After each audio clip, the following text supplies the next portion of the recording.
Un peu secret. Elle Bah, super! Donc tu as vu la demande. C'est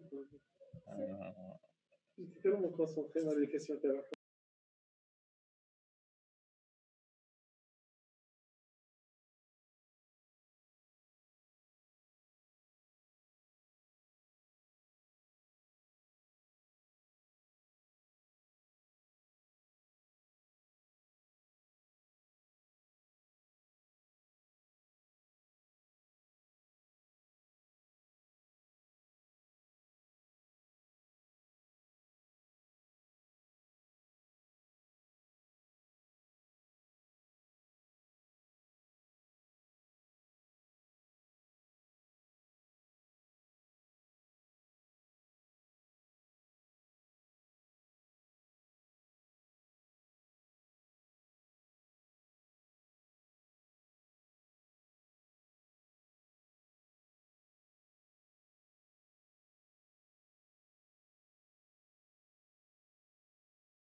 voir s'ils t'entendent.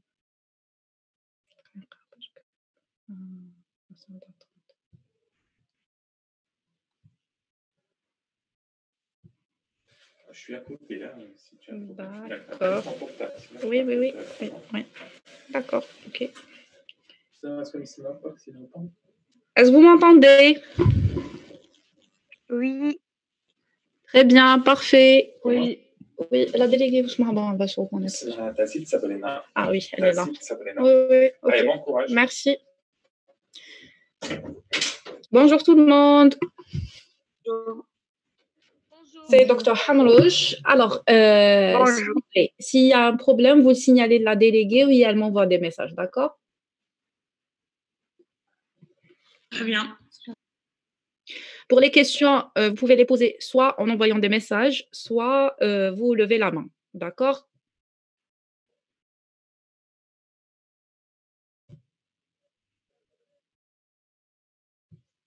D'accord? Oui, d'accord. D'accord. Ok. Oui. Donc, c'est rassurant de vous entendre. Oui. D'accord. Alors, il y a Galaxy S9 qui n'entend rien. Je crois que beaucoup de personnes m'entendent, donc c'est un problème Tao.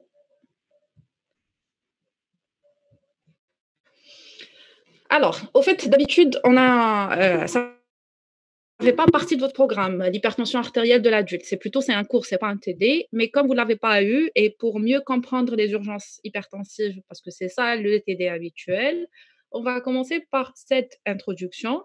Je ne ferai pas le cours proprement dit, mais au moins pour vous familiariser avec les définitions, les objectifs. Et les urgences hypertensives, on les fera dans un deuxième temps, un autre jour. On va programmer ça. D'accord? D'accord. On peut commencer, c'est bon? Oui. Très bien.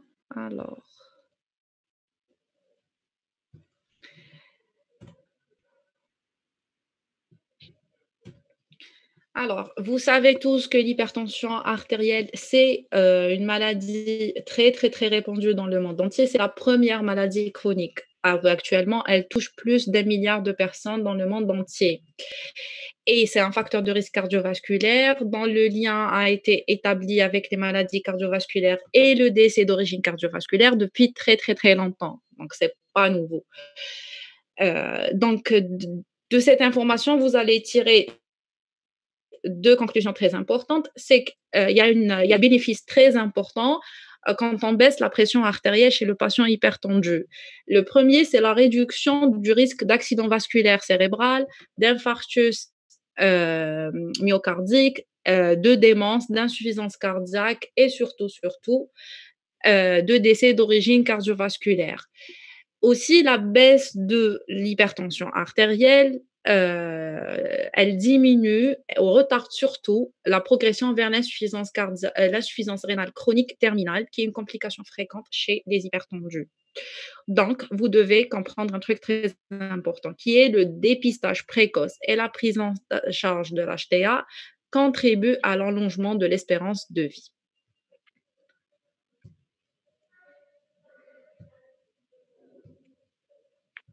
Attendez, excusez-moi.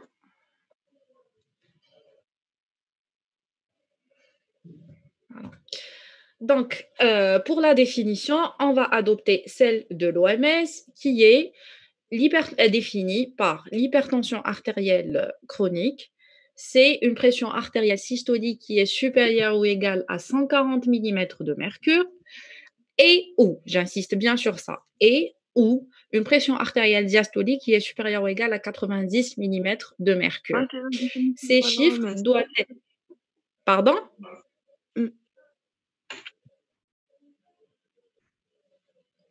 Oui? Elle a juste touché son micro, peut-être. D'accord. Donc, je répète, une pression artérielle systolique qui est supérieure ou égale à 140 mm de mercure et ou, j'insiste encore, pression artérielle diastolique supérieure ou égale à 90. Cette mesure doit être faite en général en consultation plusieurs fois et persistante dans le temps. D'accord? Donc, il faut avoir plusieurs mesures multiples. On verra l'intérêt pourquoi. Et vous devez vous poser la question pourquoi 140-90, pourquoi pas 130, pourquoi pas 150. Au fait, en faisant des études cliniques sur les différents chiffres, ils ont conclu à ce que les chiffres ADOMA 140-90, c'est le niveau pour lequel les avantages d'un traitement dépassent les risques. Parce qu'on sait tous qu'un traitement, peu importe c'est quoi, comporte des risques et des effets secondaires. D'accord? Voilà.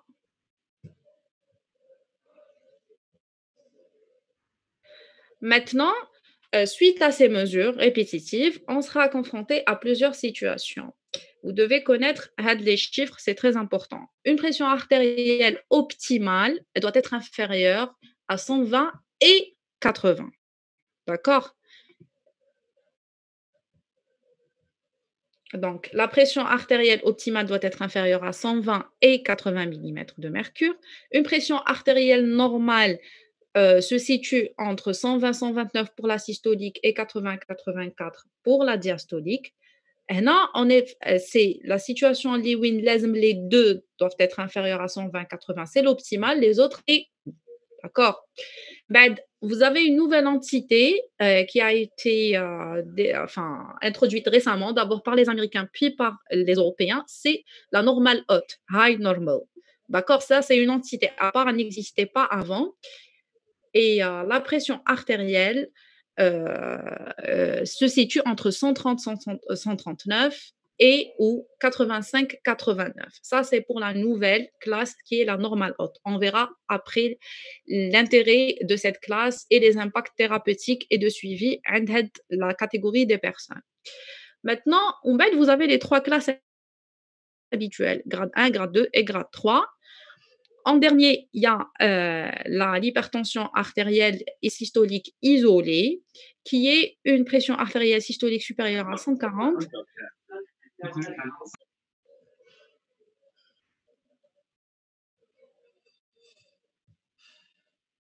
Docteur Bencharif, vous avez une urgence dans la salle de caté. Et vous avez l'hypertension artérielle systolique je m'excuse, la systolique isolée, qui est définie par une pression artérielle systolique qui est supérieure ou égale à 140 mm de mercure et une pression artérielle diastolique qui est inférieure à 90 mm de mercure. Il faut savoir que le tableau s'applique pour tous les sujets âgés à partir de 16 ans. Et pour grader, alors selon vous, comment on grade l'hypertension artérielle? Est-ce que selon la systolique ou la diastolique ou les deux ou là? La plus élevée des deux. Très bien. Et L'une des deux. concernant la systolique isolée, on fait comment? Seulement la Voir la systolique. Seulement la systolique. D'accord, très bien. Donc, le tableau s'applique aussi pour la systolique. On la garde selon les degrés de la systolique. On garde 1, grade 2 et grade 3. Parce que par définition, la diastolique doit rester inférieure à 90. D'accord?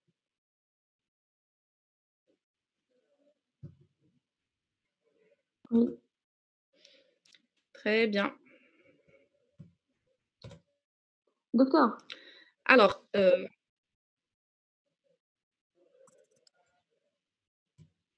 maintenant, il faut comprendre un peu la signification de la pression artérielle systolique, la pression artérielle diastolique.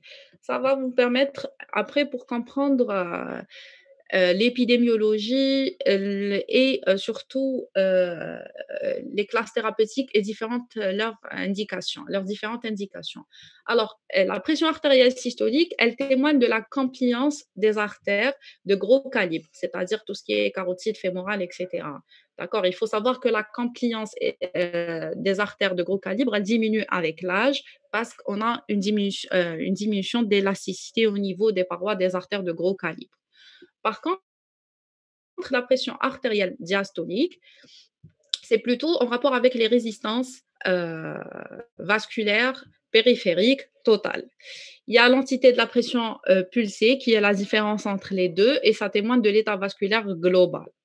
Donc, on conclut que chez un sujet âgé, pour un peu estimer le risque cardiovasculaire et l'état vasculaire global, on cède par rapport à la pression artérielle systolique. Parce que je vous ai dit que ça témoigne surtout de la compliance des artères de gros calibre qui perdent leur élasticité chez les sujets âgés, et la pression pulsée. D'accord. Maintenant, de toute façon, on l'a déjà suscité que l'hypertension artérielle chronique, c'est un facteur de risque cardiovasculaire, ça augmente la mortalité fois 2 par rapport à un sujet normal. Et par contre, l'intérêt de traitement, c'est la diminution de la mortalité et les complications. Il faut savoir qu'une diminution de 10 millimètres de mercure de pression artérielle systolique chez les sujets hypertendus chroniques et une pression artérielle diastolique de 5 millimètres diminue le risque d'avoir un AVC de 1/6, un troisième plutôt, et 1/6 par rapport à l'infarctus du myocarde.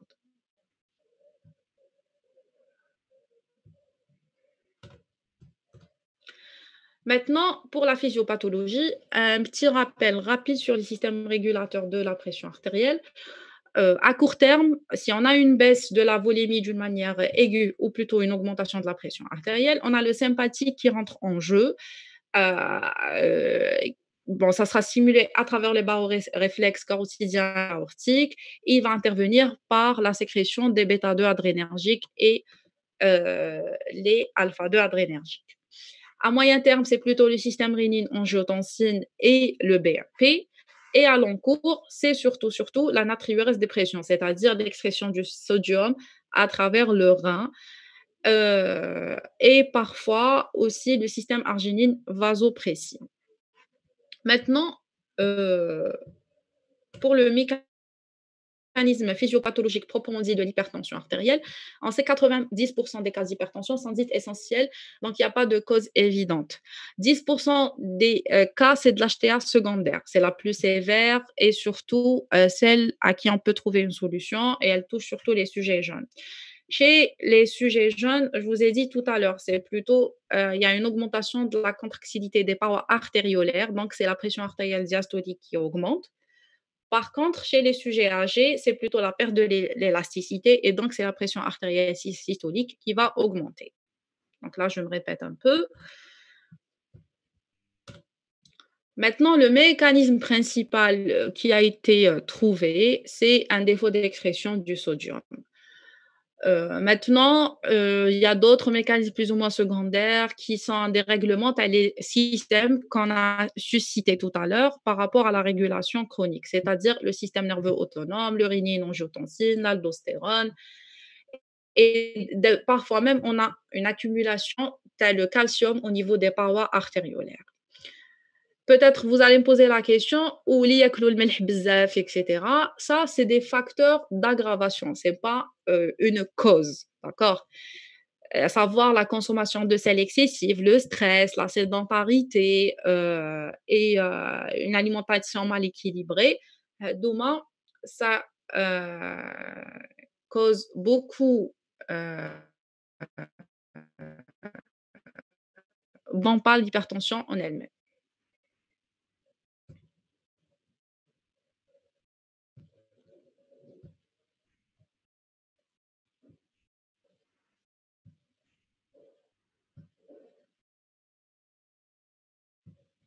Attendez.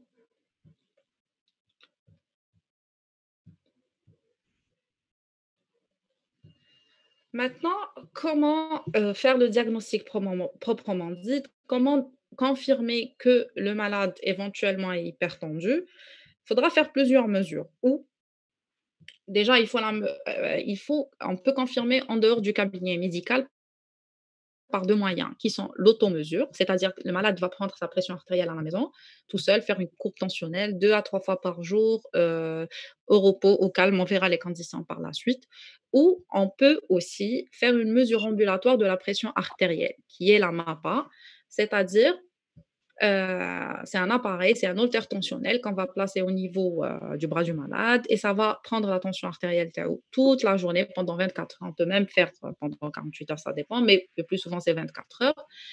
Et on tirera plusieurs informations. L'avantage et l'inconvénient de chaque méthode. La première, elle est facile à faire, c'est à la maison et le malade sera plus impliqué. Il va surveiller sa pression artérielle, ça va lui faire peur de faire des chiffres élevés, donc il sera un peu plus intéressé à appliquer les règles hygiéno-diététiques et prendre sa pression artérielle. Les inconvénients, c'est les erreurs de mesure. Vu que c'est le malade qui va prendre, donc on peut avoir un appareil non adapté, on peut avoir des conditions non adéquates après un effort, après une alimentation, etc. Maintenant, pour la MAPA, pour la mesure ambulatoire de la pression artérielle, elle est intéressante déjà dans des situations différentes, comme par exemple à la recherche d'une HTA masquée, une HTA blouse blanche. Elle peut aussi nous donner sur la variabilité de l'augmentation de la pression artérielle la journée. Est-ce que ça augmente le plus le jour, la nuit? Est-ce qu'il y a un effet Dipper, c'est-à-dire une diminution de 10 jusqu'à 15% la nuit, ou qui est associée à une augmentation du risque cardiovasculaire? Donc, elle est plus intéressante. L'inconvénient majeur,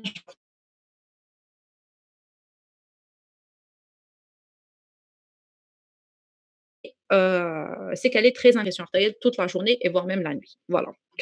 Donc, en principe, il faut confirmer votre hypertension artérielle avant de commencer un traitement antihypertenseur. D'accord? Sauf une situation qui est l'HTA sévère. C'est-à-dire, Une HTA maligne, non? Un non, pic, L'urgence. un pic hypertensif. Grade 3, non? là, non.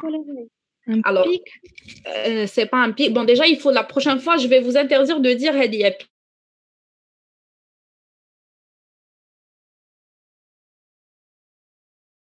on dit هنا هكا باك pic, mais il y a les urgences hypertensives, il y a une voilà, la crise hypertensive aiguë, d'accord? Maintenant, si je dis qu'il faut traiter uniquement en cas d'HTA sévère, c'est le grade 3, c'est-à-dire Supérieur à 17. supérieur à 180. Supérieur à 180 et la diastolique supérieure à 110. très bien, parfait. C'est la seule situation où vous recevez le malade, vous trouvez un chiffre qui est supérieur à 180.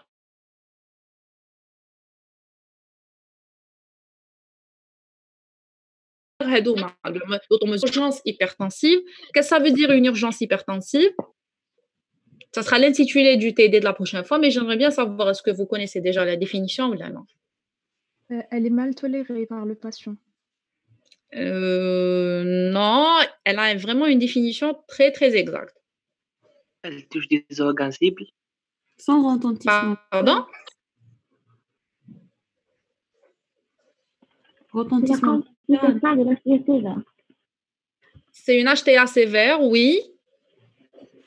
Elle peut retentir d'autres organes. Il y a une souffrance viscérale. Sans retentissement viscéral. Non, exactement. Il y a une souffrance viscérale, mais la souffrance viscérale est aiguë, d'accord? Donc, une urgence hypertensive, elle est définie par une augmentation importante et sévère de la pression artérielle d'une manière aiguë, avec une atteinte et des organes cibles aigus, d'accord? C'est pas une insuffisance rénale chronique, comme par exemple, je donne un exemple. C'est plutôt, comme par exemple, associé à une insuffisance rénale aiguë. Ça, c'est une urgence hypertensive, d'accord? De toute façon, on verra ça le TD. Donc, ce que vous devez retenir tout un diapo, c'est qu'il dit comme un malade, vous prenez sa tension, vous trouvez des chiffres élevés, supérieurs à 140 et ou 90. Déjà, vous devez la reprendre pour la prochaine consultation, donc au moins 2 consultations différentes. Et entre-temps, le malade doit faire de l'automesure ou une MAPA. Maintenant, si le chiffre dépasse les 180 et ou les 110, où là, le malade se présente avec une urgence hypertensive, vous devez commencer un traitement antihypertenseur médicamenteux, chronique, d'accord? Je ne parle pas d'un traitement qui va abaisser juste la pression artérielle en urgence. Ça sera un traitement aussi chronique. C'est bon? Oui. Très bien. Alors, Maintenant, هادوما les chiffres que vous... Alors, bon, au début, on s'est dit que les chiffres, le cut-off pour dire qu'il y a une hypertension, c'est 140 et ou 90. Ça, c'est au niveau du cabinet. D'accord? Maintenant, pour l'interprétation de l'automesure, c'est 135-85. D'accord? À la maison, quand le malade va vous ramener une courbe de tension, vous jugez s'il y a hypertension ou pas à partir des chiffres de 135 et ou 85. Parce qu'à la maison, il est plus détendu. Ils ont trouvé qu'il y avait 5 mm de différence entre le cabinet et la maison. D'accord? Maintenant, pour l'interprétation de la mesure ambulatoire, la MAPA, alors, la période diurne, on gardera toujours 135-85. La période nocturne, c'est 120-70, parce qu'on sait tous que c'est le vague qui prend le relais et qui surpasse le sympathique la nuit, et on aura une bradycardie, une diminution de la pression artérielle. Donc, la nuit, on garde des chiffres de 120 et ou 70, avec une moyenne qui dépasse les 130-80. D'accord? Oui. Vous avez compris les chiffres? Oui. Docteur, Donc, oui. 120 est supérieur à 120 et supérieur à 70. Est-ce qu'elle s'applique seulement sur la MAPA ou la nuit? Ça veut dire et la MAPA et la prise manuelle. Non. Quand je dis la nuit, c'est que le malade, il est en train de dormir. C'est là que le vague prend le d'accord, oui. Le dessus. C'est pas la nuit où non. Donc, la nuit, c'est au moment où il dort. Donc, on ne peut pas appliquer ça sur l'automesure. D'accord? Oui, la MAPA. D'accord, c'est la MAPA. Donc, hadouk les chiffres. Et à partir de hadouk les chiffres, la MAPA, on conclut si c'est une achetée diurne, nocturne ou dispatchée sur le nictémer. D'accord? Oui.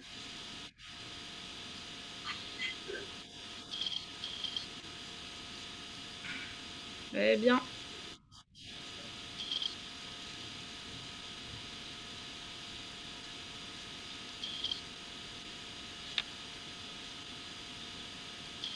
Voilà. Maintenant, pour les conditions de prise de la pression artérielle, normalement, c'est des bases que vous devez connaître, que vous avez appris en sémiologie. Il faut avoir un appareil qui est homologué, soit un appareil manuel ou un électronique. C'est la question que tous les malades posent. Est-ce qu'on peut utiliser un appareil électronique ou pas? Un appareil électronique, on peut l'utiliser. Il faut qu'il soit homologué par l'OMS. D'accord? Il y a des listes d'appareils qui est bien établie. Un brassard qui est adapté aussi à la circonférence du... Qu'est-ce qu'il a le micro? Non, c'est bon. C'était pas par rapport à un autre. Ah, d'accord, ok. Je pensais que je criais un peu trop, c'est pour ça. Très bien. Et donc, un appareil homologué et un brassard adapté au bras. D'accord? Pour les obèses, il faut avoir un brassard qui est adapté. Au minimum, on fait 2 mesures. Ça, c'est pour la maison en général. 2 mesures. La première fois, il faudra la prendre au niveau des 2 bras. Et par la suite, on fera la surveillance. Le bras où la pression artérielle est la plus élevée. D'accord? Il faut que ça soit en position allongée ou demi-allongée, au repos au moins 5 minutes, d'accord? Et loin des repas, et bien sûr dans le calme et sans parler. C'est les conditions que vous devez donner à vos malades pour qu'ils puissent faire une autre mesure correcte, d'accord? Oui, Galaxy? Docteur, Oui. comment on explique la différence de la pression artérielle aux 2 bras? Elles sont jamais les mêmes. On n'a jamais les mêmes chiffres. Au fait, il y a une différence qui est pathologique, il y a une différence qui n'est pas pathologique, d'accord? D'accord. Une différence qui est supérieure à 10 mm de mercure systolique et 5 mm de mercure au niveau de la diastolique, ça c'est pathologique. Inférieur à ça, c'est une variabilité parce que c'est une courbe, c'est de l'hémodynamique. C'est pas significatif, une petite variabilité comme ça, d'accord? Ça n'a pas d'impact pathologique parce que ça, c'est de l'hémodynamique. Ça dépend de la paroi artérielle, comment elle est. On n'a pas la même paroi au niveau des 2 membres. Et puis aussi, ça dépend d'autres facteurs, comme par exemple la fréquence cardiaque. Il y a plusieurs facteurs qui changent avec le moment. D'accord? Mais ce que vous devez garder, c'est que la différence, est-ce qu'elle est significative pathologique? Et dans ce cas, vous devez chercher d'autres pathologies. Soit elle n'est pas significative et c'est juste une variabilité physiologique. D'accord? D'accord, merci. Pas de quoi. Alors, maintenant, attendez, qu'est-ce que j'ai fait? On a fait ça. Ça parlait très bien. Alors, maintenant, vous avez reçu un malade, vous avez pris sa tension, vous lui avez demandé de faire une courbe et vous allez sortir avec quelques conclusions. Maintenant, si le malade est hypertendu, c'est bon, ça sera la suite, tu as le TD. Maintenant, si chez le malade, on va trouver une pression artérielle optimale, c'est-à-dire, les chiffres 120 à 80. Inférieur à 120, 80. et 80. et 80. Inférieur à 80. Et 80, d'accord? C'est pas et ou comme les autres, c'est et 80. Voilà. Donc, chez la catégorie les personnes, il faudra faire une surveillance et un dépistage chaque 5 ans. D'accord? Maintenant, si vous allez trouver la pression artérielle normale, c'est-à-dire 130 et ou 85.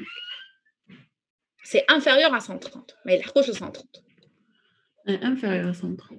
Voilà. Et donc, et ou, voilà. Et les personnes, il faudra faire une surveillance chaque 3 ans. D'accord? D'accord. Maintenant, chez les personnes, oui, on va trouver que c'est une normale haute. Pour celui qui a posé la question. Ça marche, ça se passe bien. Oui, sauf qu'il y a Binchef qui me parasite. Qui? Binchef. Je le vois parfois ici.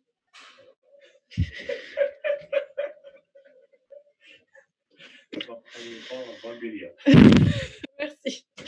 Bon, je suis désolée, c'est Dr Mzouk. Hein. Vous pouvez vous plaindre. Alors, pour celui ou celle qui a posé la question, après le repas, combien de temps? Il faudra au moins 20 minutes, d'accord? Il faut vraiment éviter à distance des repas, d'accord? Maintenant, pour ceux qui ont une pression artérielle normale haute, et il faut une condition avec la normale haute, pas uniquement une normale haute avec un risque cardiovasculaire faible. On verra par la suite comment évaluer le risque cardiovasculaire. Et normale haute, il faudra surveiller chaque année, d'accord? Chaque an, il faudra faire une surveillance. J'insiste, une normale haute avec un risque cardiovasculaire faible. On verra par la suite c'est quoi. Maintenant, chez les patients qui ont plus de 50 ans, il faudra faire un dépistage plus fréquent, même si vous allez trouver des pressions artérielles normales ou optimales, parce que ça augmente avec l'âge. Donc, si je vous pose la question, vous allez recevoir quelqu'un qui a 30 ans et chez qui vous avez trouvé une pression artérielle qui est normale. Vous allez faire un dépistage chaque combien de temps? 3 ans. Très bien. 3 ans. Maintenant, s'il a 60 ans, plus fréquent. Donc, fréquemment. Donc, ça serait peut-être annuellement. D'accord? Chaque année. Donc, il ne faut pas négliger les sujets jeunes qui se présentent chez vous pour des normales ou des normales hautes. Ce n'est pas parce que c'est un jeune chez qui vous allez trouver une pression artérielle systolique à 135, comme par exemple, qui est une normale haute, et vous allez lui dire, vous n'avez rien, et c'est un jeune qui a un faible risque cardiovasculaire, il n'a pas d'autres facteurs de risque, etc.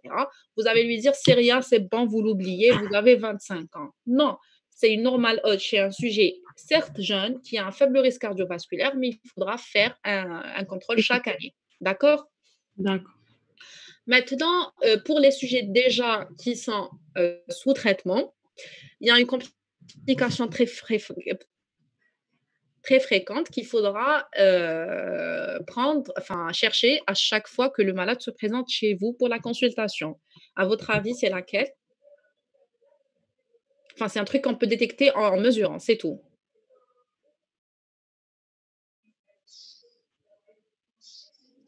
L'anisotensie. Ah?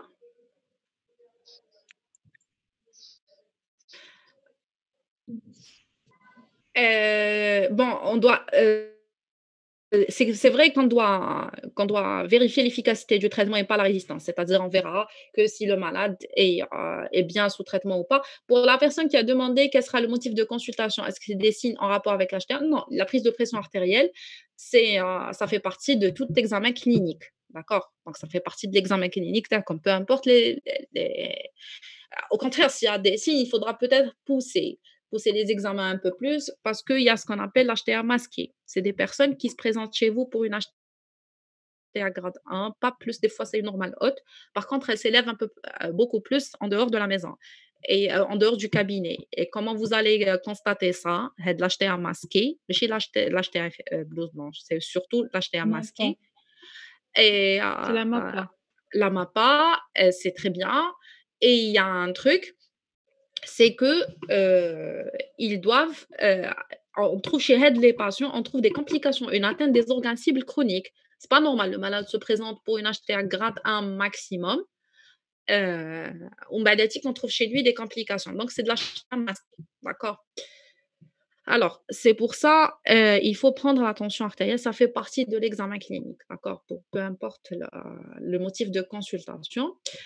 Maintenant, pour ceux qui demandent pourquoi on fait un suivi, c'est pas un suivi, l'optimal et la normale, c'est du dépistage, d'accord?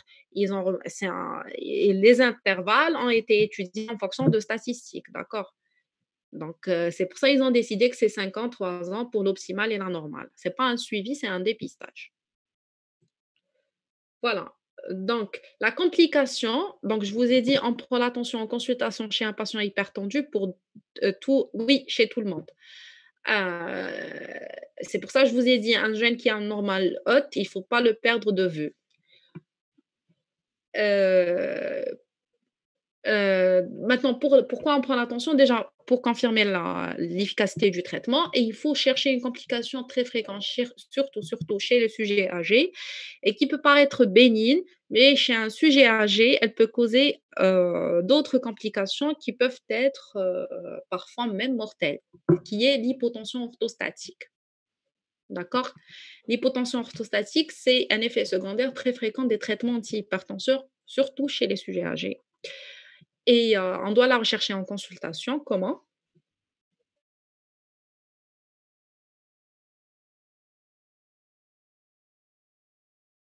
Mesure de la tension Pression en artérielle. position Assis assise, puis debout. debout.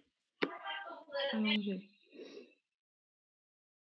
Quelqu'un peut répéter parce que vous avez parlé tous en même temps. C'est la mesure de la pression artérielle en position assise, puis en position allongée, puis en position debout. On trouve un écart de plus de 20 mm. Mercure pour la pression systolique. Très bien. Vous la recherchez immédiatement, vous devez attendre parce qu'il y a des règles bien spécifiques pour la chercher. Quand il y a des vertiges, non?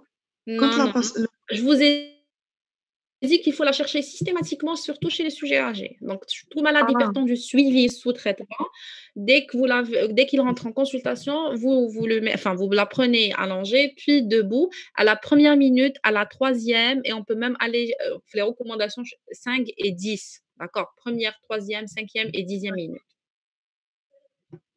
D'accord? Parce que c'est un motif de vertige et de chute chez les sujets âgés. Et vous savez très bien qu'ils sont très fragiles. Donc, ça peut causer une chute avec un impact cérébral, avec une fracture, etc. Voilà.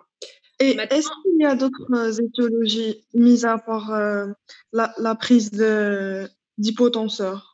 Oui, pour l'hypotension orthostatique, oui, il y a plusieurs étiologies. La plus fréquente, elle est iatrogène, c'est-à-dire la prise d'antihypertenseurs. Mais il y a de l'hypotension orthostatique d'origine surrénalienne, il y a plusieurs étiologies. Vous allez voir ça pour ta syncope, parce qu'on va l'aborder. Il y aura même les différentes étiologies. D'accord? Donc, d'ailleurs, c'est un diagramme récapitulatif, c'est-à-dire une tension optimale, elle est inférieure à 120-80 et dans ce cas, il faudra surveiller chaque 5 ans. Une normale, il faudra la surveiller chaque 3 ans. Une normale haute, il faut chercher l'HTA masqué, comme je vous ai dit tout à l'heure. C'est la MAPA et la recherche d'atteinte d'organes cibles. Si on trouve la MAPA des chiffres qui orientent vers l'HTA ou plutôt une atteinte d'organes cibles, c'est plutôt une HTA grade 1 ou plus. Ce n'est pas de la normale haute.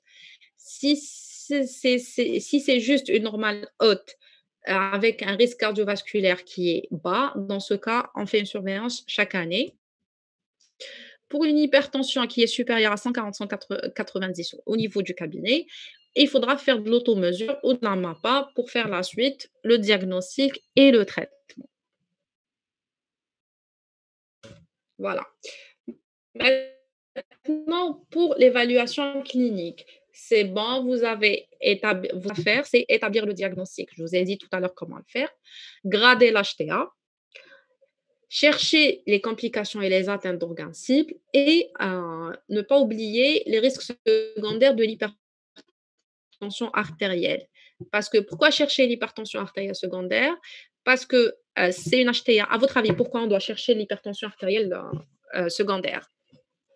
Elle est réversible après le traitement de l'étiologie. On doit traiter l'étiologie. Très bien, parce qu'elle est réversible. Encore? Elle peut être guérie. Pardon? Pour traiter l'étiologie. Oui, mais encore.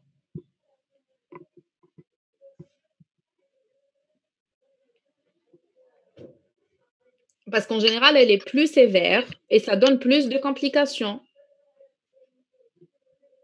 Donc, il faut la dépister pour la guérir rapidement afin d'éviter toutes sortes de complications.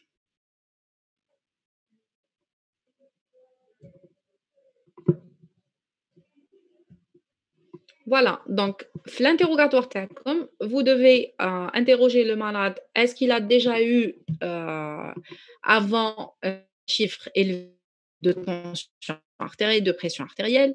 Est-ce qu'il a déjà pris arrêté? Est-ce qu'il est sous? Est-ce les effets secondaires qu'il a eu? Il faudra chercher les autres facteurs de risque cardiovasculaire pour évaluer sans risque cardiovasculaire et surtout, lui demander les antécédents familiaux par rapport à ce qu'il y a une notion d'HTA familiale. Il faut savoir que chez un sujet qui a des parents hypertendus avant l'âge de 50 ans, il a un risque élevé d'avoir une hypertension artérielle avant l'âge de 30 ans. Voilà, c'est juste parce que le plus souvent, c'est une maladie familiale. Donc, il faudra demander ça.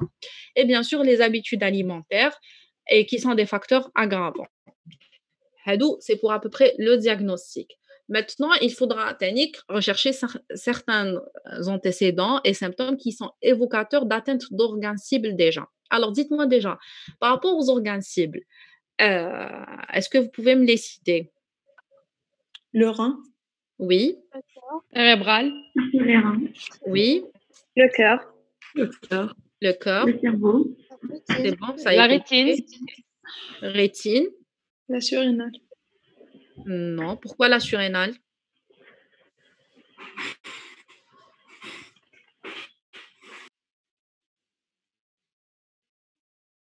Les vaisseaux, d'accord. Surtout les vaisseaux périphériques. Donc, pour ce qui est du cœur, vous devez rechercher des symptômes évocateurs d'atteinte cardiaque, c'est-à-dire, est-ce que, monsieur, vous avez de l'engorgement, par exemple? Ça, c'est des signes qui peuvent vous orienter vers une atteinte cardiaque. Est-ce que vous avez de la douleur thoracique? Est-ce que vous faites une dyspnée? Est-ce que vous avez des palpitations? Ça évoque une atteinte cardiaque. Par rapport au rein, est-ce qu'il y a une polyurie? Est-ce qu'il y a une soif, l'hématurie? Pour le cerveau, en général, on peut avoir surtout des troubles visuels. Il faut rechercher la notion d'AIT. Le malade ne connaît pas AIT, mais si vous lui demandez est-ce que vous avez déjà eu un déficit moteur transitoire, etc., il pourra peut-être vous dire que. Et en dernier, les artères périphériques. Il faudra chercher s'il y a une notion de claudication intermittente ou là, une extrémité des extrémités froides. D'accord? Donc, il faut faire sortir les symptômes. Il faudra, Tanik, poser les questions en rapport avec une HTA secondaire pour vous orienter. À votre avis, qu'est-ce que vous connaissez comme étiologie pour l'HTA secondaire? Alcool et... Ochromocitome. Oui, le phéochromocytome. Et dans ce cas, vous devez chercher quoi à La l'interrogatoire? triade de Ménard. Ménard, c'est-à-dire? Des céphalées, des Oui, sueurs et des très palpitations. bien, parfait. Donc, on a parlé de la surrénale, le phéochromocytome, donc c'est la triade de Ménard. Encore? Le syndrome de Crohn. Oui, et dans ce cas, vous devez chercher à peu près quels symptômes? Symptômes,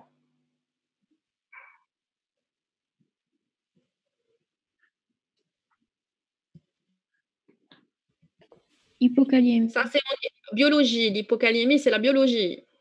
Ah, on est juste l'interrogatoire pour le moment.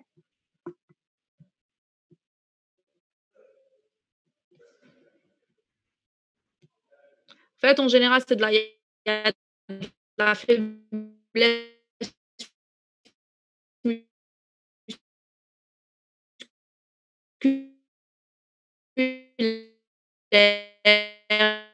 il y a de la tétane. Une autre idée.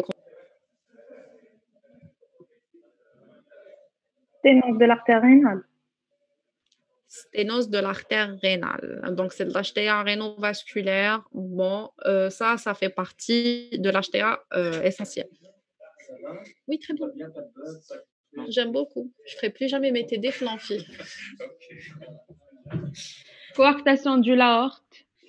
Coarctation de l'aorte, oui, ça c'est surtout chez les sujets jeunes et à l'interrogatoire, je ne crois pas que vous allez trouver grand-chose chez quelqu'un qui a une C'est à coarctation. l'examen Par contre, à clinique l'examen qu'on clinique, va oui. retrouver Voilà. les poux numéraux qui sont abolis. D'accord, il y a une asymétrie des poux. Donc, on verra ça par rapport à l'examen clinique. Maintenant, il faudra, bon, vous avez parlé, il faut parler du rein parce que c'est une cause secondaire très fréquente d'HTA.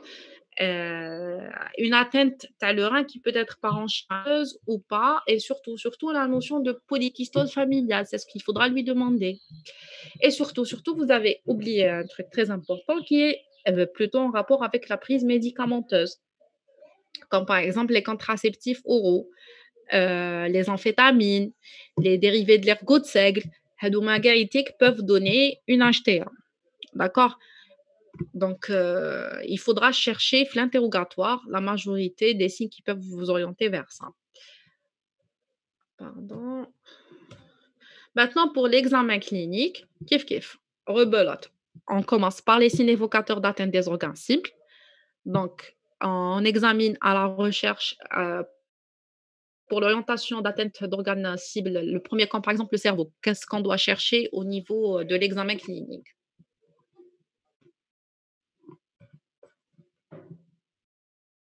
Troubles visuels, des nausées. Déficit sensitivo-moteur.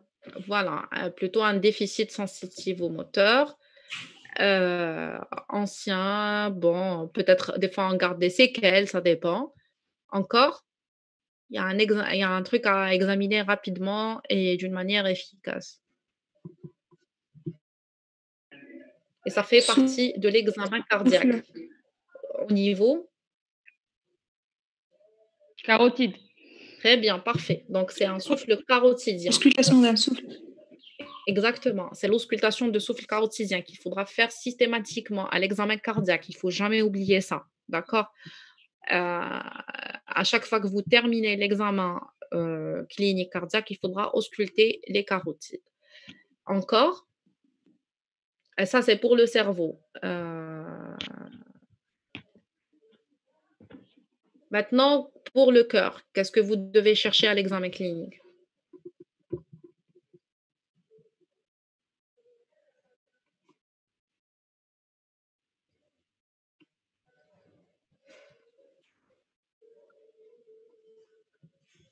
Allô? Un rythme irrégulier. Enfin, trouble du rythme. Oui, et c'est quoi? Le flux cardiaque. Peut-être être en rapport avec les Tachycardie. palpitations ou des extrasystoles. Tachycardie. Oui, parce que l'HTA, on a une augmentation des pressions de remplissage au niveau cardiaque et ça retentit sur l'oreillette gauche. Donc, FA. ça peut la dilater et ça peut donner de la FA et ça peut même commencer par des extrasystoles avant. Donc, extrasystole, voire de la FA. C'est pour ça il faudra ausculter et voir le rythme. Est-ce qu'il est régulier, irrégulier, est-ce qu'il est rapide, etc. Les signes d'insuffisance cardiaque gauche, oui, effectivement. Est-ce que le malade est dyspnéique? Mais à l'examen, il faudra chercher des crépitants. Peut-être que le malade, comme il est en urgence hypertensive. Exactement, ce qui est une urgence hypertensive. Maintenant, il y a un examen très important quand on le fait, on fait pas systématiquement, c'est parce que c'est pas très pratique, surtout à notre niveau, il n'y a pas d'ophtalmo. C'est l'examen à le fond d'œil, d'accord? Parce que le fond d'œil, c'est un examen très facile à faire et il peut nous renseigner sur la sévérité et l'ancienneté de l'HTA. Et à la fin, il faudra terminer par l'examen à l'époux périphérique pour rechercher une atteinte périphérique. Avec l'examen aussi, tu as la peau et les phalanges parce que si on a une atteinte vasculaire périphérique, on peut avoir des signes cutanés, des ulcères d'origine artérielle. Docteur, D'accord? comment le fondé peut nous renseigner sur la sévérité de l'HTA? Est-ce que c'est en rapport avec l'hypertension intracrânienne ou pas? Non, ça n'a rien à voir avec l'hypertension artérielle crânienne. C'est plutôt l'atteinte des artères, les vaisseaux au niveau de la rétine. Au fait, on a 4 stades. Il y a juste... D'accord. C'est bon? Oui, c'est bon. Qu'est-ce que ça veut? J'ai pas compris. Souffle carotidien ou signal? Reformulez votre question, s'il vous plaît. Voilà, donc ça, c'est pour l'atteinte les organes cibles. Maintenant, la deuxième partie, c'est la recherche encore de l'HTA secondaire à l'examen clinique. Donc, pour ceux qui ont parlé de la coarctation, c'est maintenant qu'il faudra la chercher. C'est la symétrie des poux. Il faut savoir que la coarctation classique, oui, qui donne abolition des poux fémoraux, mais des fois, ça dépend le siège de l'anneau. On peut avoir une coarctation juste avec une diminution le pouls fémoral, etc. Donc, la prise des poux, ce n'est pas systématiquement une abolition. Il faudra... Pourquoi on recherche le souffle carotidien? Alors, pourquoi on recherche le souffle carotidien? À la recherche de sténose carotidienne. Et si on a une sténose carotidienne, c'est qu'on a de l'athérosclérose au niveau, c'est une sténose, donc c'est des plaques carotidiennes au niveau des 2 carotides. Et c'est quoi le risque? Si on a une élévation importante de la pression artérielle, ça peut déstabiliser ces plaques, emboliser au niveau cérébral et ça donne de l'AVC ischémique. D'accord? Voilà. Donc, on continue l'examen clinique. Le souffle aortique abdominal, ça c'est pour l'HTA rénovasculaire. Les gros grains à la recherche de polykystose, surtout familiale, on en a parlé tout à l'heure. Des signes des taches café au lait, c'est la polykystose, plutôt c'est la neurofibromatose et c'est associé au phéochromocytome. Et les signes cliniques en faveur du syndrome de Cushing. En général, c'est ce que vous devez trouver pour l'examen clinique à la recherche d'HTA secondaire. Maintenant, on a fini l'examen clinique. On doit faire des examens biologiques systématiques chez toute personne qui a une élévation de la pression artérielle, une HTA. Alors, est-ce que vous pouvez me citer le bilan à l'HTA systématique? Ionogramme sanguin. Oui. Bilan Créatinine. Bilan rénal. Oui, la créatinine toute seule ne suffit pas. Il faudra calculer le débit de filtration glomérulaire. Et aussi, actuellement, bon, allez-y, on va en parler encore. Bilan lipidique. Pourquoi le bilan lipidique? Plaque d'athérome. Pardon? Pour la plaque d'athérome. Au fait, la plaque d'athérome, ce n'est pas uniquement le bilan lipidique. Hein. Donc, ce n'est pas uniquement ça. Mais ça donne une idée sur les facteurs du risque. Très bien. Donc, c'est à la recherche de d'autres facteurs de risque. Donc, si on va trouver un bilan lipidique perturbé, ça va augmenter le risque cardiovasculaire de le malade. Et dans ce cas, on sera plus agressif que le traitement pénal. Urine des 24 heures. Encore? Bon, actuellement, on commence en général par un LAB6, c'est-à-dire La c'est de protéinurie. la bandelette urinaire. Et par la suite, on fait le dosage à la protéinurie, mais actuellement, c'est le dosage de l'albuminurie sur la protéinurie totale qui est plus intéressant. D'accord? La Oui. glycémie. Pardon, l'albuminurie sur la créatinurie totale. C'est pas la protéinurie, c'est l'albuminurie sur la créatinurie totale. Donc, on en a cité, il faudra plutôt le bilan lipidique, l'ionogramme, le bilan rénal avec le calcul, le débit de filtration glomérulaire, l'acide urique, vous l'avez oublié. La Et glycémie. voilà, donc vous avez dit qu'il faudra chercher les autres facteurs de risque. Dans ce cas, il faudra faire une glycémie à jeun et faire une hémoglobine glyquée s'il y a le moindre doute. D'accord?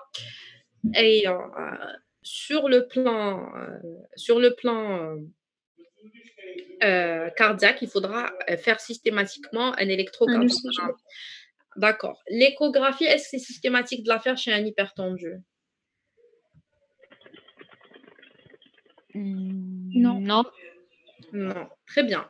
Et c'est vrai, l'échographie, ça fait partie des examens paracliniques de deuxième intention, c'est-à-dire à partir les résultats des examens plus l'examen comme clinique, il y a d'autres examens complémentaires qu'on doit rajouter en deuxième intention. Pourquoi on fait une échographie cardiaque à votre avis? Si HB, Trouve un Si ECG c'est une perturbé. artère ancienne. Exactement, si on a un ECG pathologique, d'accord? Si on a un ECG avec de l'HVG électrique, avec de l'HAG, avec un rythme irrégulier, c'est de la FA, il faudra compléter par une échographie cardiaque. Ça, c'est si on a des anomalies au niveau électrique et aussi à l'examen clinique, si on trouve aussi des anomalies. Si le malade fait un OAP, si le malade on trouve un bruit de galop, il faudra compléter par une échographie cardiaque. D'accord? Avant de continuer, comme il y a une série d'examens de deuxième ligne, c'est-à-dire quand vous allez faire Hedouma et à la fin vous aurez une orientation comme par exemple vers une HTA secondaire, comme par exemple un phéochromocytome, donc vous devez rajouter Ushno.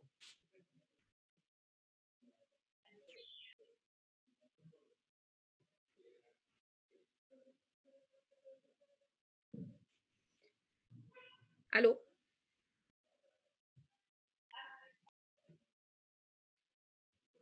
Allô, allô? Oui, oui, oui. Vous avez fait votre examen clinique, vous avez fait les bilans et l'orientation va plutôt vers un phéochromocytome.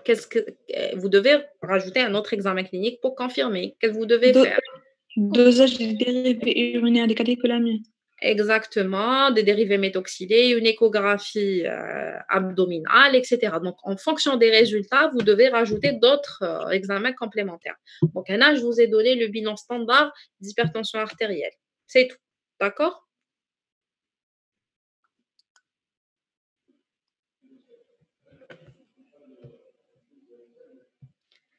Maintenant, je vous ai parlé tout à l'heure d'une entité très importante qui est le risque cardiovasculaire qui sera évalué chez tout patient hypertendu. L'intérêt TAO, c'est quoi? C'est que non, c'est pour le traitement d'hypertenseur et pour l'indication, tu as deux autres médicaments très importants. Comment on évalue le risque cardiovasculaire? Il faudra chercher les autres facteurs de risque cardiovasculaire et connaître leur sévérité. D'accord? Un diabète avec une atteinte d'organe cible, c'est-à-dire un diabète avec une insuffisance rénale, mais chez qui a un diabète de découverte récente sans atteinte d'organe cible. D'accord? Donc, il faudra chercher les autres facteurs de risque cardiovasculaire cliniquement et avec les examens biologiques. Ça dépend du risque cardiovasculaire, tu as le patient comme. On sera devant 4 catégories. Le très haut risque, le haut risque, le risque intermédiaire et le risque faible. À l'HCB des 4 catégories, on va initier le traitement médicamenteux à l'HTA. Je connais de l'obithérapie, on verra par la suite que je fais. Et aussi, on doit se poser la question par rapport aux deux médicaments, les HUMA, les statines et les antiagrégants plaquettaires. Vous avez remarqué que les hypertendus ont aspirine ou ont taor ou autre chose, ou la torvastatine ou autre chose. À votre avis, est-ce que c'est systématique de donner de l'aspirine à tous les hypertendus? Non. Ou alors, tous les malades ont de l'aspirine? L'atteinte vasculaire. Complication Complication vasculaire. Donc, due à l'athérosclérose. selon vous, il faudra donner à tout le monde. Prévention secondaire. Pardon? Peut-être pour une prévention secondaire. Qu'est-ce que ça veut dire prévention secondaire?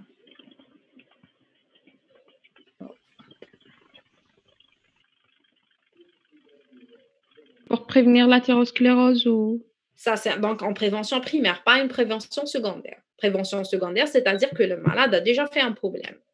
Oui. Des AVC ischémiques. Oui, donc il faudra le donner systématiquement. Oui.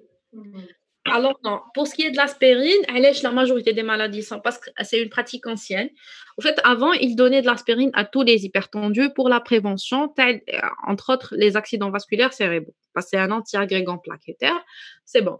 Mais après, il y a eu plusieurs études dans ce sens qui ont prouvé que le fait de donner de l'aspirine ne diminue pas la survenue de l'accident vasculaire cérébral ou d'infarctus du myocarde. Ça a aucun impact sur ça. Et au contraire, ça peut même être dangereux si l'HTA est sévère et non contrôlée. D'accord? Donc, il faut pas donner de l'aspirine à tout hypertendu. La seule indication actuelle retenue à l'aspirine, c'est la prévention secondaire. Qu'est-ce que ça veut dire la prévention secondaire? C'est chez les malades qui ont déjà fait un événement cardiovasculaire. C'est-à-dire un malade qui a déjà fait un AVC ou un infarctus ou autre. C'est bon? D'accord. Donc, l'aspirine, quand est-ce qu'on le donne ou là, non? Oui. Pas d'aspirine, sauf chez les malades qui ont déjà fait un événement cardiovasculaire. C'est bon.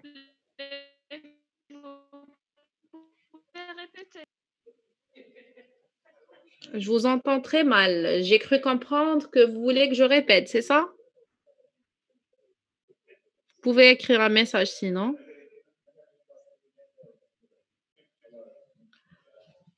En tout cas, pour pas d'aspirine systématiquement, on le donne uniquement s'il y a une atteinte déjà cardiovasculaire, s'il y a eu un événement cardiovasculaire. Maintenant, pour les statines, au fait, ça dépend le risque cardiovasculaire qu'a le patient par rapport à la statine. Je vais vous montrer un tableau. Le tableau, il est tiré des recommandations. Comment stratifier le risque cardiovasculaire hypertendu? Je vous ai dit tout à l'heure qu'il y a 4 risques. On a le très haut risque, le risque élevé, le modéré et le bas. On va s'aider par rapport à, pour le very high risk, le très haut risque, c'est simple. C'est les malades qui ont déjà une atteinte cardiovasculaire établie. C'est un hypertendu qui a une atteinte cardiovasculaire établie, c'est-à-dire c'est un malade qui a fait un infarctus ou il a fait un AVC, un AIT, qui a une atteinte des artères des membres inférieurs, soit cliniquement symptomatique, soit découverte en examen complémentaire. Je vous explique. Quand par exemple, il y a un malade hypertendu qui faisait de la douleur, qui faisait une douleur thoracique angineuse, à qui on a fait une épreuve d'effort qui est revenue positive et on a fait une coronarographie chez le malade. On ne trouve pas de lésion significative, mais on trouve une plaque au niveau des artères coronaires. Donc, le malade, a priori, il n'est pas coronarien, il n'est pas instanté, mais est-ce on va lui donner de l'aspirine? Oui. Oui. D'accord, parce qu'il est coronarien, il a une plaque, donc il y a une atteinte cardiaque au niveau des... Mais bon, peut-être que j'ai mal donné l'exemple est mal formulé. Je préfère plutôt un malade chez qui on a fait une coro parce qu'il va faire une chirurgie quelconque, qu'on lui a demandé ça, le bilan préopératoire, où on a trouvé une plaque au niveau des coronaires d'une manière fortuite. Le malade n'est pas symptomatique. Donc, c'est un malade qui est à qui on a découvert une atteinte cardiaque d'une manière angiographique. Et c'est un malade qu'on doit lui donner de l'aspirine. Non. Prévention secondaire. Oui, parce qu'il y a une atteinte cardiaque. D'accord. Donc, on donne l'aspirine s'il y a une atteinte, il y a l'HTA associé à une atteinte cardiovasculaire. Une atteinte, un événement cardiovasculaire, c'est en prévention secondaire, d'accord? C'est une Donc, prévention primaire comme ça. pardon? C'est une prévention primaire parce que le patient n'a pas présenté un événement aigu. C'est une plaque d'athérome qui est stable. Attendez, très qabark. Je parlais des statines, excusez-moi. Au fait, je parlais des statines, c'est pas de l'aspirine. C'est un lapsus. C'est parce que l'aspirine, خلاص, قلنا tout à l'heure. Il faut l'aspirine si après événement cardio, c'est en prévention secondaire, après un événement cardiovasculaire. C'est tout. Maintenant, je parle des statines. Les statines, il faudra, à chaque fois qu'on couvre une atteinte, que ce soit en imagerie ou là, symptomatique, il faudra donner des statines. C'est la première situation, les deux premières situations. La deuxième, c'est un diabète avec une atteinte d'organe cible. La quatrième situation, c'est l'insuffisance rénale sévère. Et la cinquième situation, c'est un risk score qui est supérieur à 10%. C'est quoi le risk score? C'est un score qu'on calcule à partir de l'âge du patient, son sexe, et est-ce qu'il est fumeur ou pas, et le taux du cholestérol. D'accord? Donc, si on le calcule supérieur ou égal à 10, on est dans le very high risk. Donc, directement, on doit donner de la statine. C'est bon?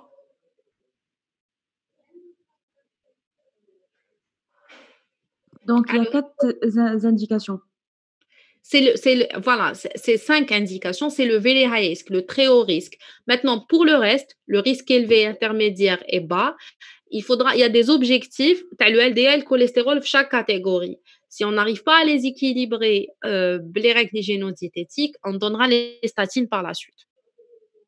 D'accord? Oui. Est-ce que vous êtes en train de voir le tableau? Parce que la catégorie rouge, vous leur donnez directement des statines. Les autres, il faudra voir est-ce qu'il y a, il y a les objectifs, est-ce qu'ils sont atteints ou pas? D'accord? Même pour le high risk. Oui.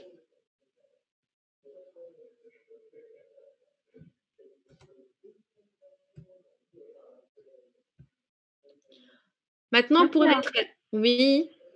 Est-ce que vous pouvez répéter les critères du très haut risque, s'il vous plaît? Pardon? Brièvement. Est-ce que vous pouvez répéter les critères du très haut risque? Le très haut risque, c'est les malades, alors pour les résumer, c'est les malades qui ont une atteinte cardiovasculaire, que ce soit clinique ou l'imagerie. Et dans ce cas, une atteinte clinique, c'est plutôt ceux qui ont fait de l'AVC, de l'infarctus du myocarde, etc. Sur l'imagerie, c'est ceux à qui on a trouvé des plaques sur la choro au niveau des échos-Doppler, tu as les membres inférieurs ou tu as les carotides. Les diabétiques qui ont une atteinte d'organes cibles associée, une atteinte rénale sévère et un score supérieur à 10. Le risque score supérieur ou égal à 10%. D'accord. C'est bon? Oui, c'est bon. Très bien. Alors, excusez-moi.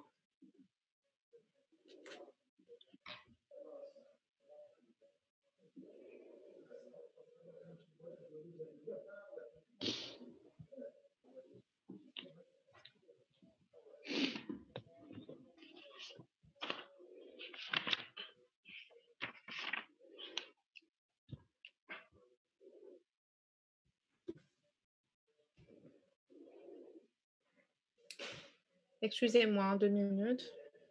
J'ai un problème ici.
Excusez-moi,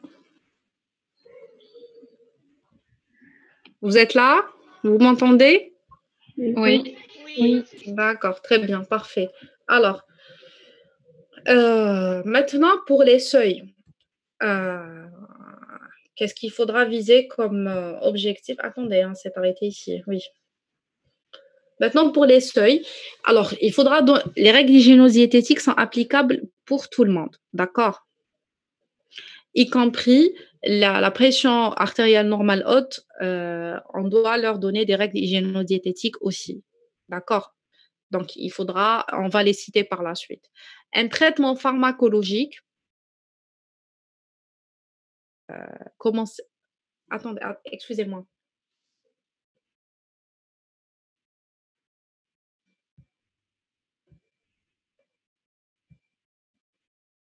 C'est bon.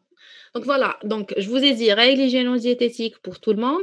Maintenant, on va traiter d'une manière médicamenteuse à partir de 140-90 chez tous les sujets, sauf le sujet âgé.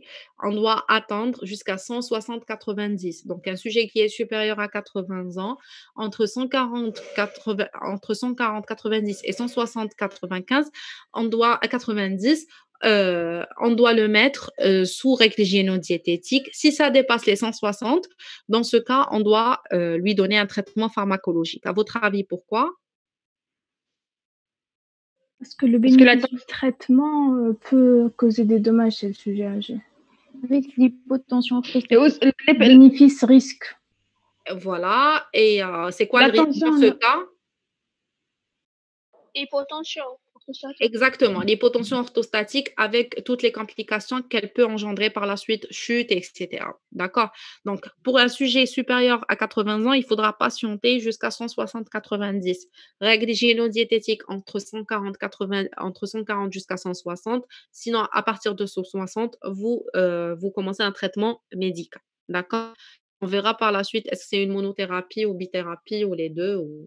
D'accord? Donc, un sujet âgé jusqu'à l'âge de 65 ans, il faudra traiter à partir de 140-90. Entre 65 et 79, kiff kiff. Maintenant, supérieur ou égal à 80, c'est 160-90. D'accord? Faut pas oublier ça. Maintenant, je vais vous parler par rapport surtout à la partie par rapport à la normale haute. Comme par la suite, on verra qu'est-ce qu'il faudra lui faire. Alors, pour la normale haute, il faut déjà surveiller chaque année et donner des règles hygiéno-diététiques. Et la troisième information, c'est qu'on a le droit de traiter une normale haute chez les sujets qui ont un très haut risque cardiovasculaire. C'est-à-dire, Ils ont déjà fait un événement cardiaque. très bien. Donc, chez surtout ceux qui ont une atteinte cardiaque. Donc, ceux qui ont fait déjà un infarctus ou là, donc il faudra vraiment penser à traiter les patients. D'accord? Donc, une normale haute d'un sujet jeune, sans facteur de risque, le risque cardiovasculaire est bas. C'est surveillance chaque année. Limite, on peut donner les règles hygiéno-diététiques uniquement. Maintenant, s'il y a un très haut risque, on peut donner un traitement antihypertenseur pharmacologique. Maintenant, la grade 1, il faudra toujours comme règle hygiéno-diététique pour tout le monde. Est-ce qu'on traite systématiquement le grade 1 ou là, on a règle hygiéno-diététique? On traite. Pardon? On traite. Encore? On commence par les règles hygiéno-diététiques. C'est échec qu'on traite. شحال l'échec? شحال نقعدوا نتسناو؟ 3 mois. 3 mois. D'accord, est-ce que vous êtes sûr? 6 mois. 6 mois. 3 mois chez sujet. Au fait, vous pouvez raisonner comme ça. Le normal haute. Qu'on ait un risque très haut risque, on donne un traitement ou le grade 1 an de règles hygiéno-diététiques. C'est un peu. Donc, grade C'est les 1. deux associés, les deux associés. Selon le risque. Exactement, très bien. علاش أنا نهضروا على le risque مصباح. Le risque, c'est très important. Il faudra faire ça à chaque fois que vous avez un malade hypertendu. C'est évaluer le risque cardiovasculaire qu'a le patient comme. Donc, on a règle hygiéno-diététique pour tout le monde. On traite immédiatement si le patient il a un risque cardiovasculaire élevé ou très élevé. Et dans ce cas, il faudra élevé ou très élevé. Il faudra les traiter immédiatement. Maintenant, si le risque de le malade, comme il est intermédiaire ou bas, on pourra, comme sans atteinte rénale, bien sûr, mais trop une atteinte rénale ou cardiovasculaire, là, il faudra patienter 3 à 6 mois après l'installation de les règles d'hygiéno-diététique. D'accord?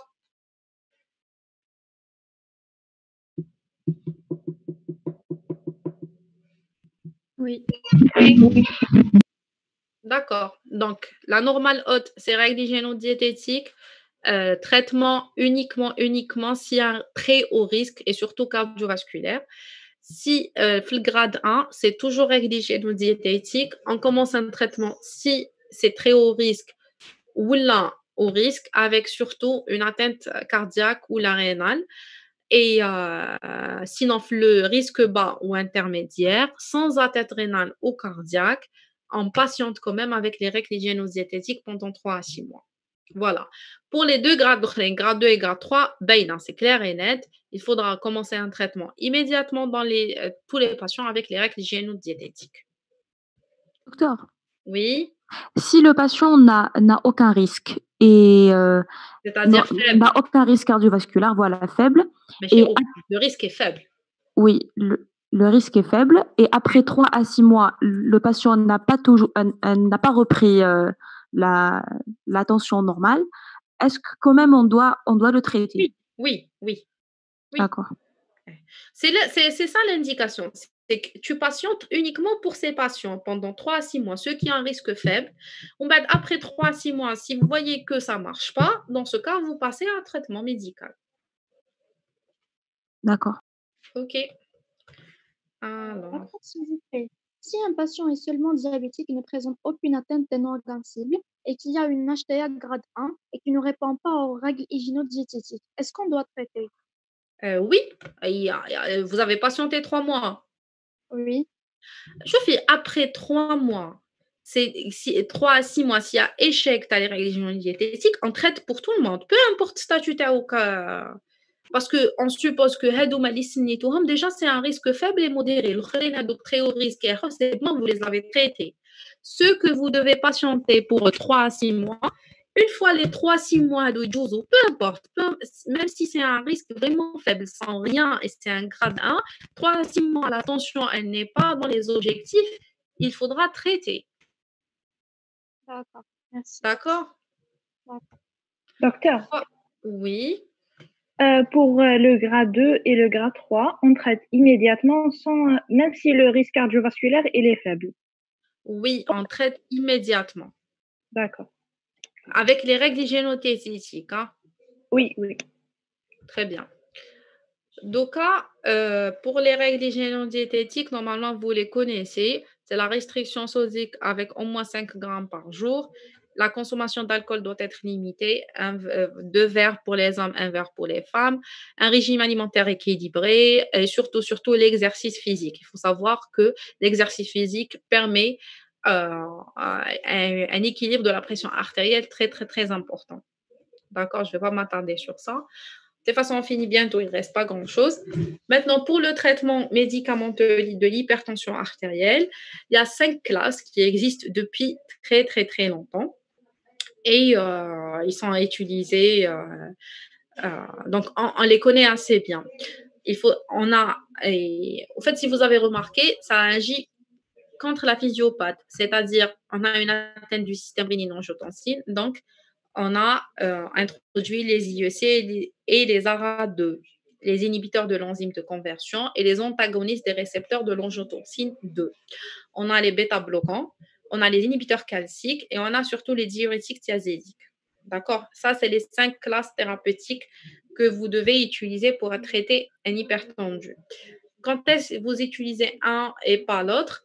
On verra par la suite. Je vais vous montrer comment on va les utiliser.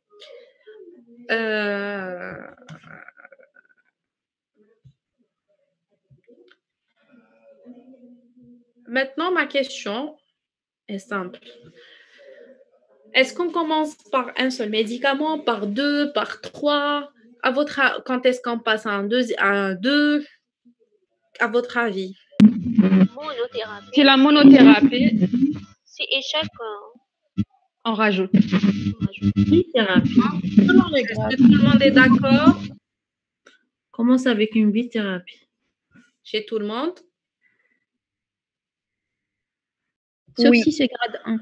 Selon le statut du C'est selon le statut du patient. C'est-à-dire? Selon ses risques. Le grade de la pression artérielle et les facteurs du risque. S'il est à très haut risque, on ne va Très pas bien. donner un seul. D'accord. Donc, à peu près, vous êtes sur la bonne voie.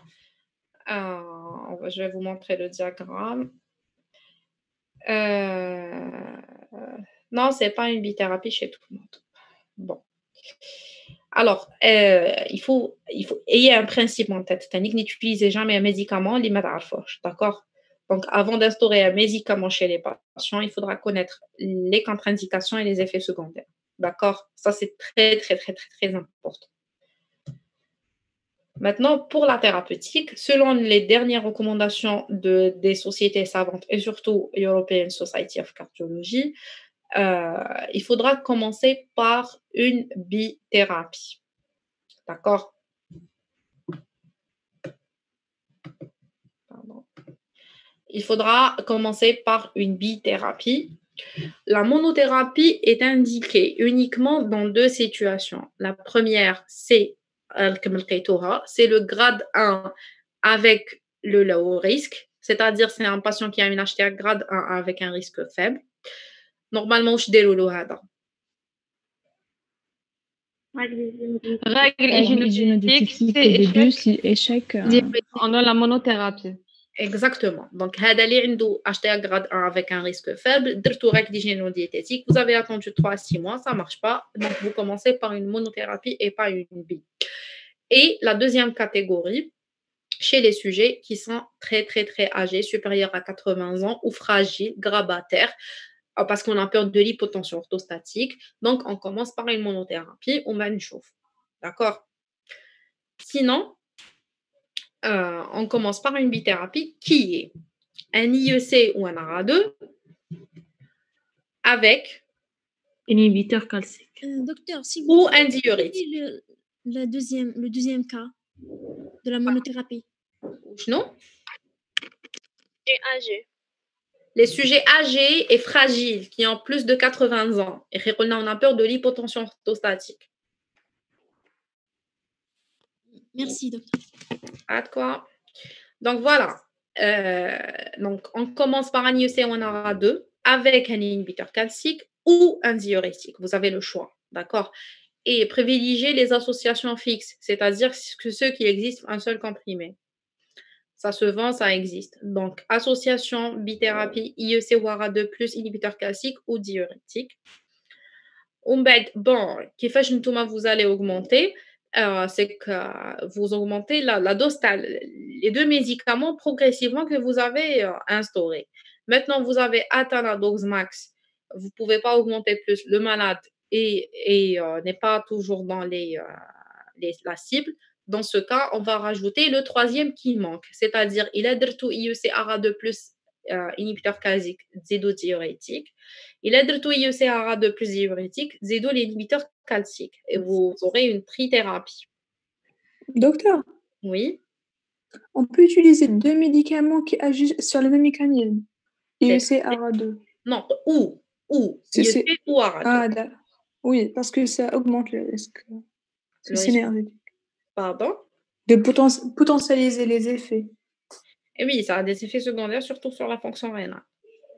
Oui, d'accord, merci. D'accord. Donc, on passe à trithérapie. Si la trithérapie ne marche pas, dans ce cas, on doit rajouter en général le spironolactone. Hein? Un quatrième médicament. C'est le spironolactone. D'accord, le quatrième, c'est le spironolactone. D'accord, ça débloque. Si ça ne marche pas, en général, il faut rechercher systématiquement une cause secondaire. Il faudra faire plus d'investigations et on pourra s'aider avec un autre diurétique, un alpha-bloquant ou un bêta-bloquant. Maintenant, il faudra parler de l'intérêt des bêta-bloquants. Les canaux يمدوهم بزاف. Docteur, comment choisir entre l'IEC et l'ARA2? Alors, c'est l'IEC en première intention. Selon les recommandations, les sociétés savantes, c'est les IEC qu'on recommande en première intention. D'accord? Ils disent clairement et nettement si intolérance, parce que les ARA2 sont mieux tolérés. Il n'y a pas tout, il ne faudra pas adapter à l'hsab la fonction rénale, c'est les inconvénients et les IEC. Les IEC, il y a la tout gênante et il faudra. Alors, celle qui a activé son micro, elle désactive.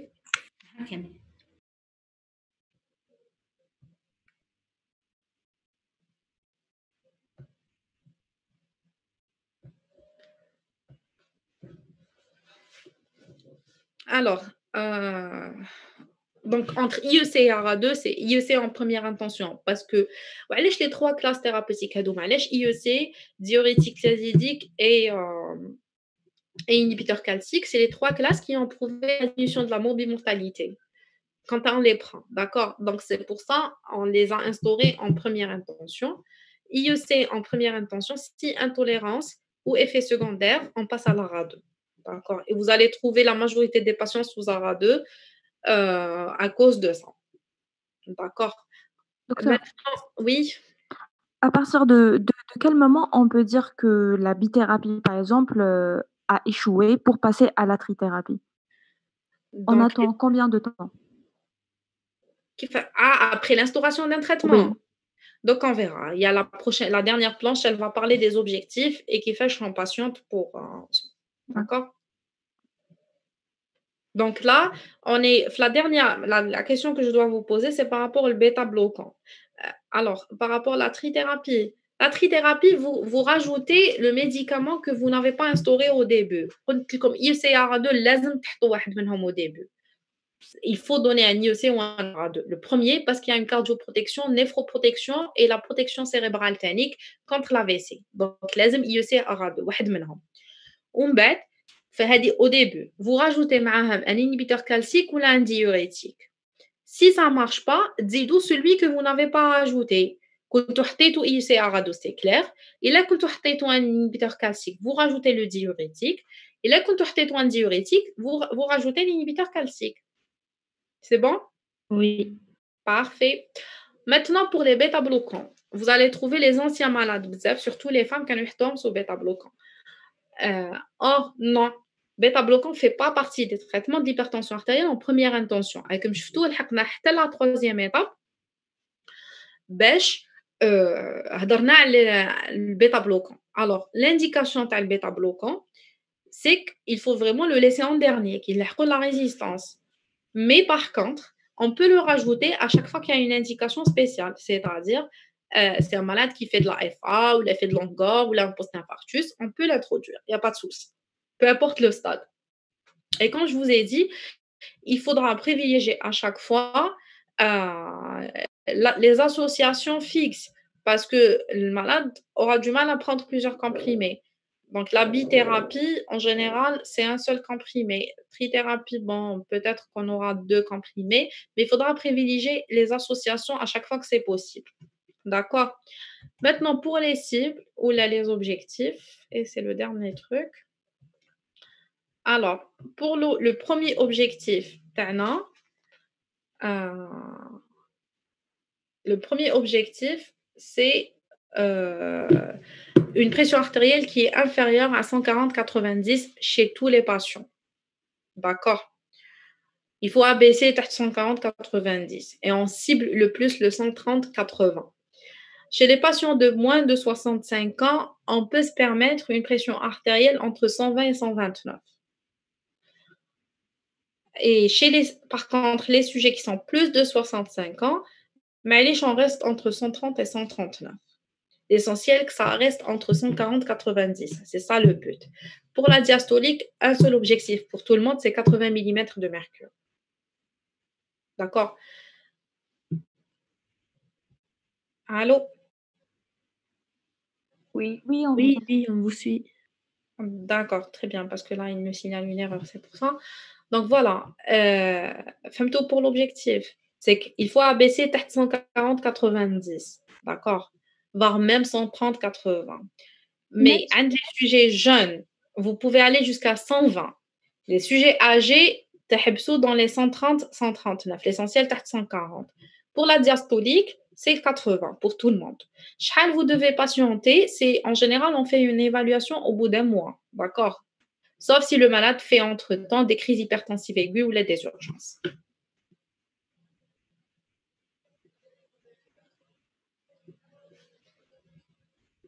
C'est bon? Docteur, c'est les mêmes objectifs chez les diabétiques et les insuffisants rénaux. Oui, avant qu'elle nous dispatche, mais là, c'est plus sujet âgé, sujet jeune. D'accord? Donc, vous devez retenir les chiffres. D'accord, merci. Pas de quoi.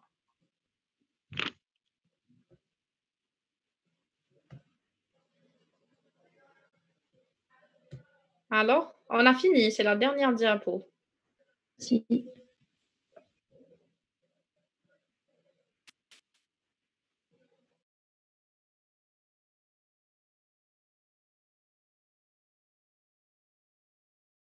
Alors, des questions? Docteur, Oui. j'ai une petite question par rapport à comment elle peut donner une fibrillation auriculaire. Comment elle fait augmenter la pression de remplissage? Alors, fibrillation ou la pression de remplissage? Alors, je croyais que en cas d'HTA, la durée de la diastole est diminuée, donc on a moins de remplissage qui fait la dilatation de l'oreillette gauche et donner la fibrillation, non? Au fait, le mécanisme le plus fréquent, c'est que l'HTA, il y a une hypertrophie du ventricule gauche. Donc, il y a une altération de la compliance du ventricule gauche. Ah, D'accord? d'accord, oui. Donc, lors du remplissage, normalement, il y a une relaxation du ventricule gauche qui ne se fait pas. Donc, les pressions de remplissage, la diastole, augmentent rapidement par rapport à la normale parce que le végétal, il est hypertrophié, il n'arrive pas à se relâcher correctement. Et ça retentit sur quoi? Ça retentit sur l'oreillette gauche. Donc, il y a une surcharge de pression, ce qui donne la dilatation et donne la fibrillation auriculaire par la suite. D'accord, merci. C'est bon. Ilyes qui a levé la main.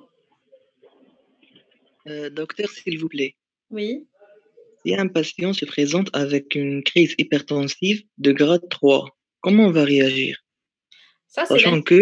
Je vais t'aider à la prochaine fois. Ah, d'accord, ok. On fera les urgences hypertensives et on parlera des crises hypertensives. Inch'Allah, d'accord. Inch'Allah, ok. La deuxième personne qui a levé la main, je ne sais pas, je l'ai perdue, elle est où? Oui, docteur. Oui. Est-ce que vous pouvez répéter les indications de bêta-bloquants que vous pouvez avoir un bloc, à part quand on les utilise en dernière intention, en troisième association? Alors, les indications des bêta-bloquants, on pourra les donner et les introduire à chaque fois que c'est nécessaire, c'est-à-dire en post-infarctus, par exemple. Chez les patients qui auront une fibrillation auriculaire, il faudra introduire les bêta-bloquants pour les ralentir. Comme par exemple chez la femme jeune ou la femme enceinte, on peut donner des bêta-bloquants. D'accord? D'accord. Pas de quoi.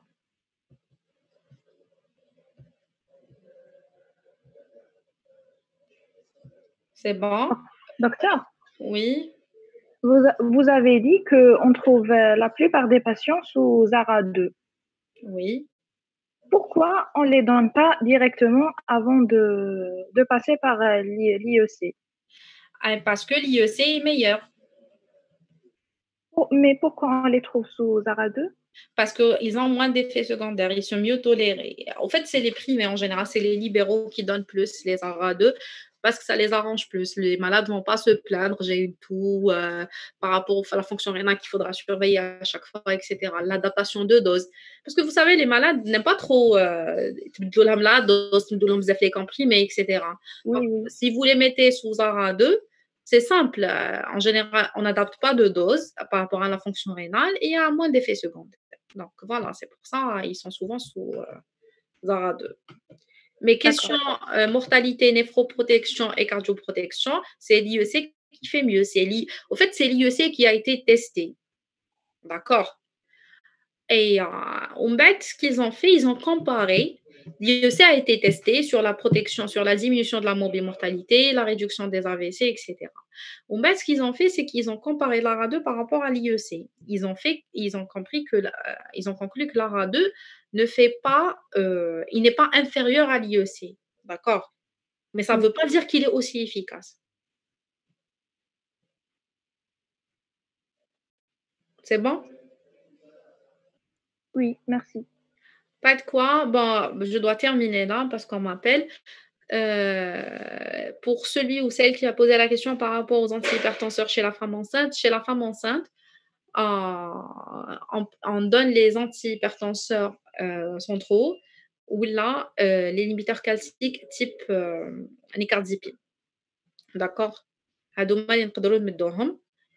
Oui, Sabrina, pour le mail. D'accord, merci. Et les indications des antihypertenseurs centraux, je viens de les citer, entre autres la femme enceinte ou là, un patient fait le stade 3. Oui, on a introduit les 3 classes thérapeutiques, on a rajouté comme par exemple un antidiurétique ou l'aspironolactone et ça ne marche toujours pas. On peut quand même essayer un antihypertenseur central. D'accord? Et je vous remercie. Allez, bon courage. On se voit. Merci. Je sais, de toutes les façons, le docteur Zouk va vous communiquer où les urgences hypertensives. D'accord? Merci. Merci. Au revoir. Au revoir. Au revoir.